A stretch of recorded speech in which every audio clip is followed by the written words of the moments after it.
During dinner, my mom slipped me a folded note under the table. It said only this: pretend you feel sick. Leave now. My stomach dropped. I looked at her, hoping it was some kind of mistake, but she gave me the slightest nod. I felt my chest tighten as I pushed my chair back. 5 minutes later, someone at the table collapsed. My name is Emily Lawson. I was 22, home from college for the weekend when this happened. That night, we were having dinner at my Uncle Peter's house. It was meant to be a warm family gathering. My dad, Mark, was telling one of his dry jokes.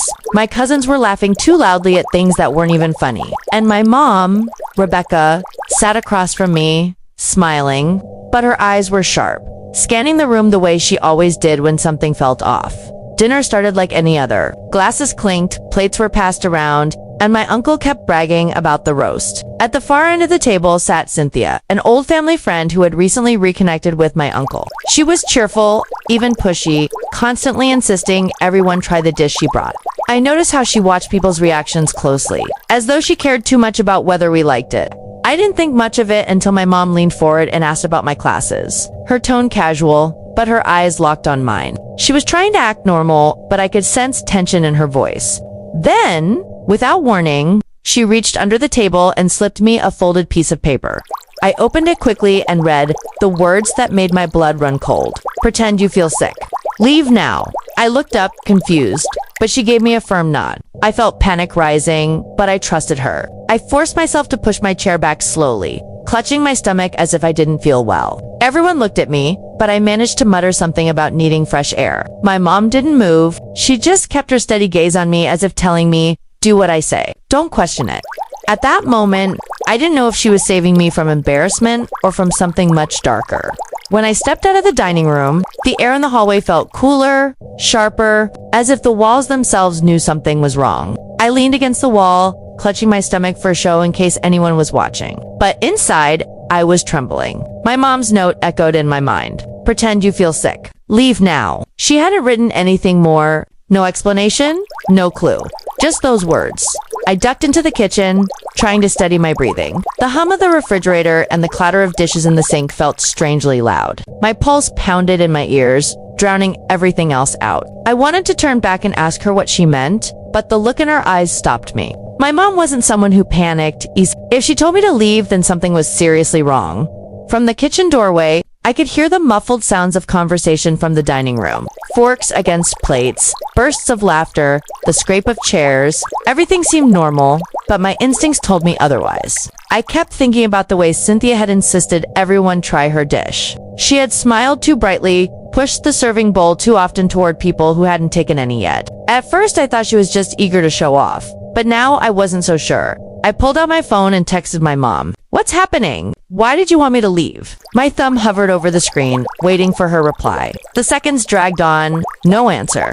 My anxiety spiked. I peeked into the hallway again. I could see my father's silhouette through the doorway, hear his voice telling a story about one of his clients. He sounded relaxed, unaware of the tension brewing at the table. My uncle laughed at the right moment, and my cousins joked with each other. No one else seemed to sense anything. Only my mom. Finally, my phone buzzed. Stay out of sight.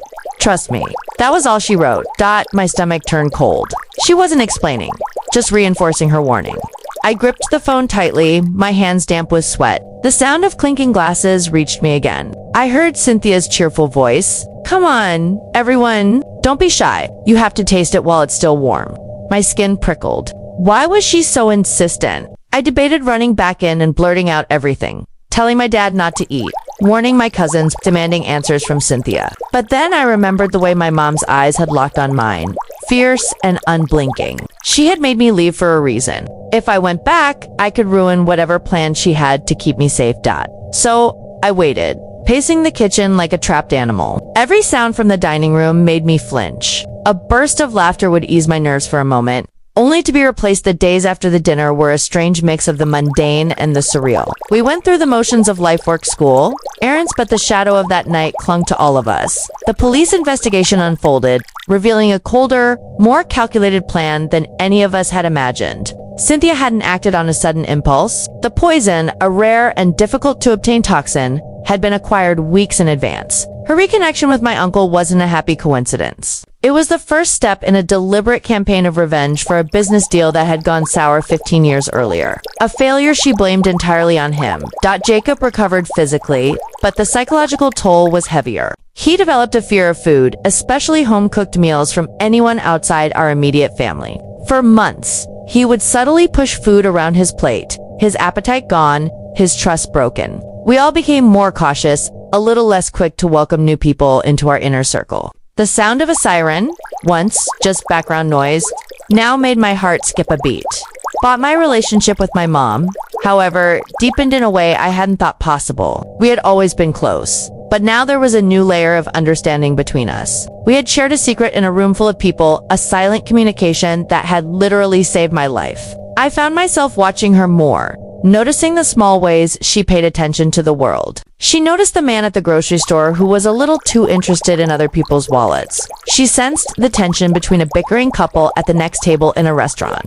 She had always been perceptive, but I now saw it for what it was. A highly tuned survival skill. About a year after the incident, I was home for summer break. We were in the kitchen, making dinner together. The smell of garlic and herbs filled the air, a comforting contrast to the memory of that other fateful meal. Do you ever think about what would have happened if I hadn't listened?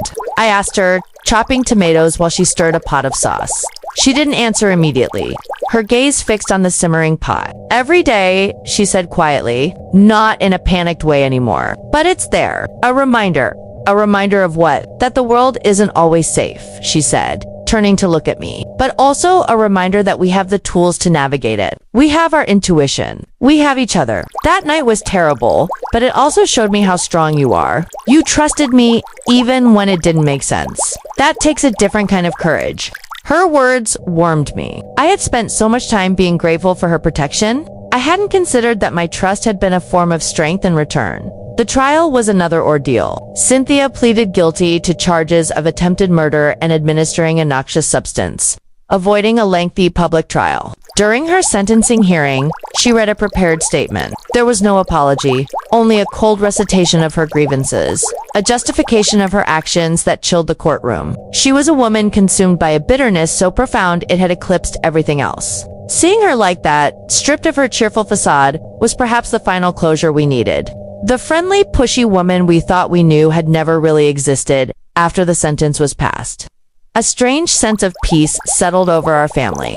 The chapter was finally definitively closed. We could stop looking over our shoulders for her specter. Life as it does moved on. Jacob eventually went to therapy and slowly reclaimed his joy in food, even learning to cook as a way to conquer his fear. I graduated and started a career carrying the lessons of that night with me. I learned to listen to that small, quiet voice inside that says something is wrong, even when everything on the surface looks fine. I learned that politeness should never override personal safety, and I learned that the deepest bonds are often forged not in times of ease, but in moments of shared peril. Now, years later, when our family gathers for holidays, the story is sometimes told. It's no longer a raw, painful wound, but a part of our family lore. The night Grandma Rebecca outsmarted a poisoner. My mom usually just shrugs, a little embarrassed by the attention, but I see the look in her eyes. The same steady, knowing look she gave me under the table. It's a look that says, I will always be watching. I will always protect my own.